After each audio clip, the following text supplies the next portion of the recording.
everyone, and welcome to today's video. Now today I'm going to basically be talking about the group stage results for the Pacific Kickoff. I won't be doing a video on my predictions for the play-ins. I'll probably post that onto my YouTube community page so you can have a look on who I predicted, and then maybe the simulation, but it's mainly gonna be my pick'ems mainly. So let's just get right into it. First of all, here are obviously the teams. We have Destination Focus Me, DRX, Gen.G Global, PaperX, Rexing, and Keon, T1 Talon, Team Secret, Z Division, and Blade Esports from the Ascension tournament. And here are the players as well. Some of them obviously some massive changes as well from most of these teams, but obviously you can have a look at them for yourself. There's the other one which I didn't realize that it wasn't on screen. So I guess let's have a look first at Group A with T1, Z Division, Global, and Bleed.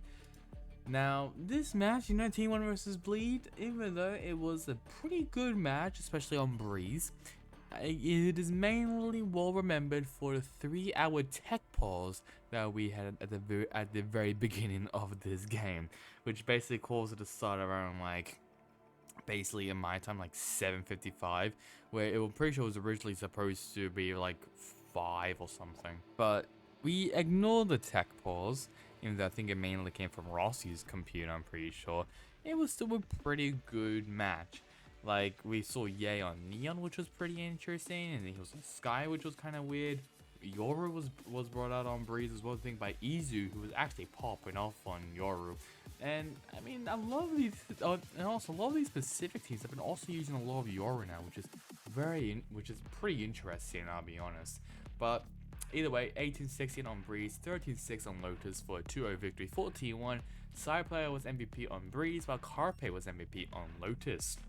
Next up now is Z Division versus Global Esports. Now, yes, this was supposed to be on the same day as Bleed in T1, but obviously because of the tech issues, it had to be scaled back basically to February 18th for me.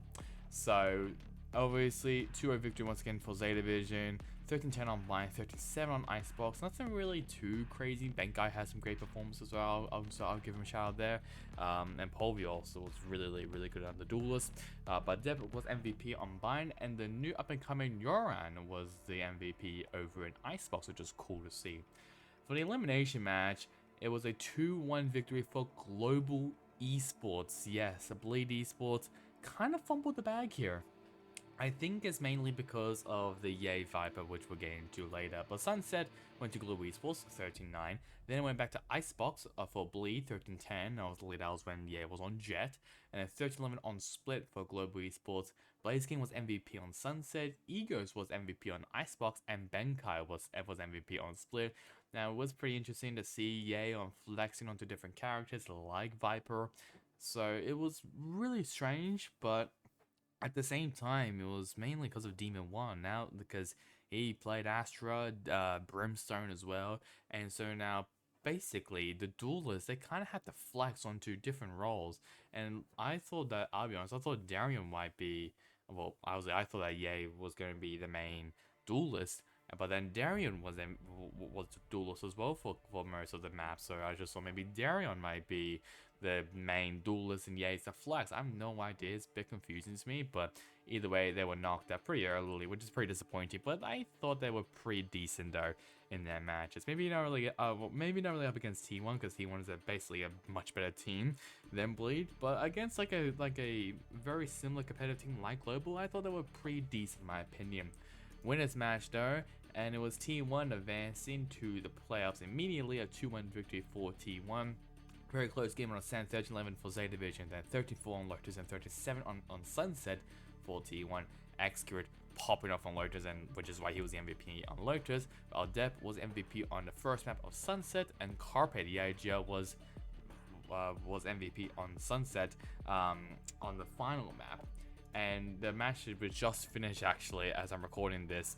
It was a 2-0 victory for Z Division against Global Esports. Compared to the first match, which was pretty close, this was an absolute wipeout. And the reason why it's a wipeout is mainly because of Lotus, 13-3 for Zeta Division. It was crazy to see how dominant Zeta Division were and just picking Global Esports apart as well, reading them perfectly as well. 13-8 on Bind as well for their first map, and Depp was MVP on both maps as well. So T1's A Division, they moved on. T1 will be in the playoffs, while A Division will be in the play-ins. Group B now, this was a pretty interesting group, I'll be honest, to watch. First up, DRX versus Destination Focus Me. It was 13-8 on both Lotus and Breeze for DRX. Once again, Breeze having the Yoru back. So it looks like Pacific teams mainly are trying out Yoru on different maps, mainly Breeze. It makes sense, I think Breeze is definitely one of Yoru's best maps, maybe even Bind as well. So it's cool to see Yoru kind of in the meta for just one map, but it's still pretty interesting to say the least. Buzz and Flashback, both of them were MVPs. The newcomer Flashback actually performed pretty well in my opinion in his first ever game. Now, Talent Esports versus Team Secret. This was absolutely surprising to me of just how unprepared Team Secret looked. 13 on Breeze for Talon and 13-3 on Ascent as well for Talon. They just looked they just didn't look prepared for this match. And maybe it was because of Governor, because he was popping the hell up in this entire match. Even during Breeze, where yes, Ben was MVP on Breeze, he still popped off, and he was a bright star, I'll be honest, in this team. Like, I remember when I saw how they went in the ESL Clash of Nations, and they did not look this good. So I'm really excited to see how Talent Esports goes in the future. Move over now to the elimination match, and Team Secret basically knocks Destination Focus Me out of the tournament with a 2-0 victory against them, 13-7 on Lotus and 13-11 on Breeze. Now, if we are comparing the 2023 Destination Focus Me team to this year's team is 10 times better than last year's. I mean, they actually made the games incredibly competitive, and maybe it was because of May. The duelist for the team, who played Raze and Yoru, absolutely popped off in both matches as well against DRX. He was a bright star. C's, I don't really know how to say his name. C's also has some good moments. Anthem has some decent moments as well. Ness was alright. Medusa was alright as well, but it was mainly May who was a bright star for Destination Focus Me. And if he does, obviously, if he still wants to compete next year in 2025, I generally hope that he gets into a better team than DFM, or if they just improve massively. We just have to wait to see. But NDG, who didn't really do well against Talent Esports, basically bounced back and was MVP on Lotus, and Jeremy was MVP on Breeze.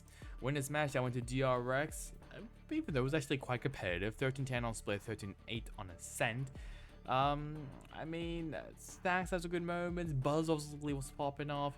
Foxy9, who I was a bit worried for.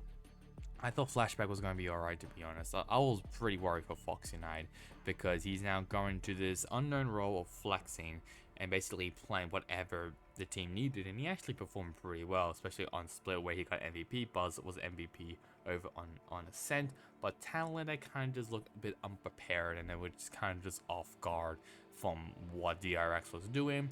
And that kind of as well trickled down to the decider match against Team Secret, where Team Secret won against Talent Esports for revenge, 13-8 on Breeze, 13-7 on Ascent.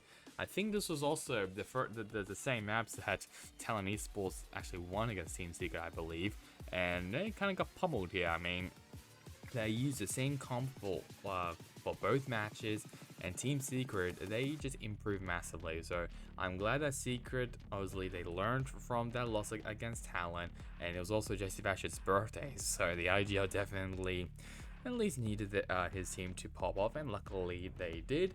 So that's a great sign for Team Secret to come for the play-ins, and I'm probably expecting maybe Team Secret to be pretty competitive in the play-ins as well.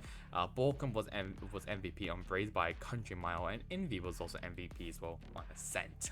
Group C now, the smallest group, and first started with Genji versus RRQ. The rivalry continues, where Genji won against RRQ in a very close game, 2-1 for Genji, 13-11 on Icebox for Genji, 13-11 on Split for RRQ, and 13-8 on Sunset for Genji.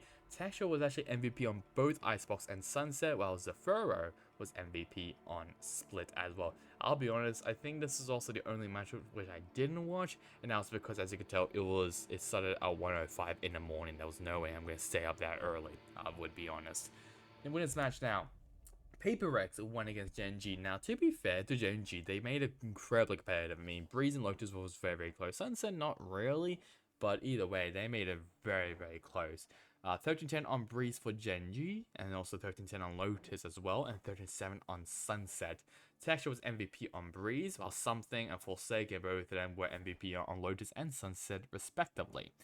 I mean, what else do I really have to... I mean, look, here's the thing about Paper Rex. They are just incredibly difficult to beat. And also now with Munyet now in the lineup, who can basically play Smokes and Duelist in a very high ceiling, that gives Paper Rex a lot more flexibility. Once again, they use the Yoru on Breeze, and Something can also flex onto Gecko as well if needed. And obviously he showed that last year in Champions and Masters, well, not Masters, but mainly Champions. So that's obviously a great sign for Paper Rex to come, and they will definitely be one of the favorites to win the Kickoff tournament for Masters Madrid.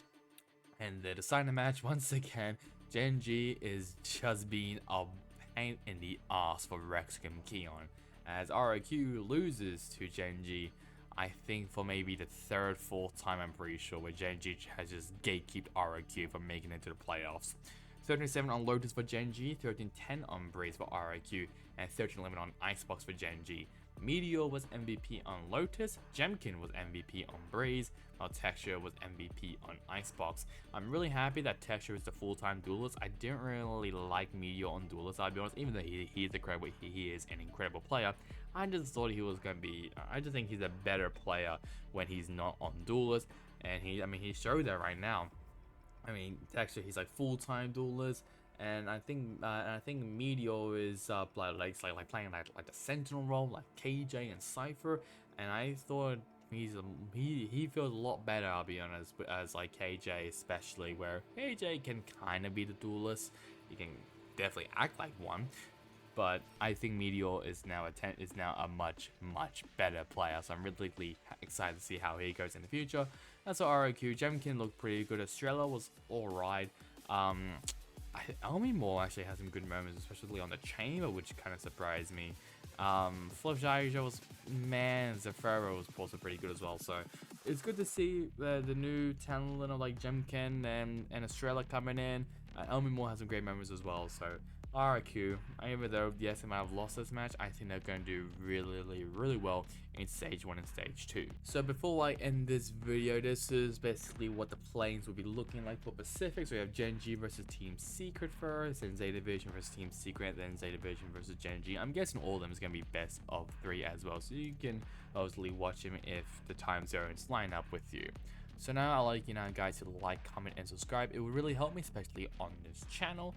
I think next maybe will be Americas, I'm pretty sure, and it kind of depends if I want to do it on my phone or on PC, but most likely will be on my PC. But if it's on my phone, you get to see my face, so there you go there. So that's really bad for me. Hope you guys enjoyed it. Catch you guys all next time in the next one. Goodbye.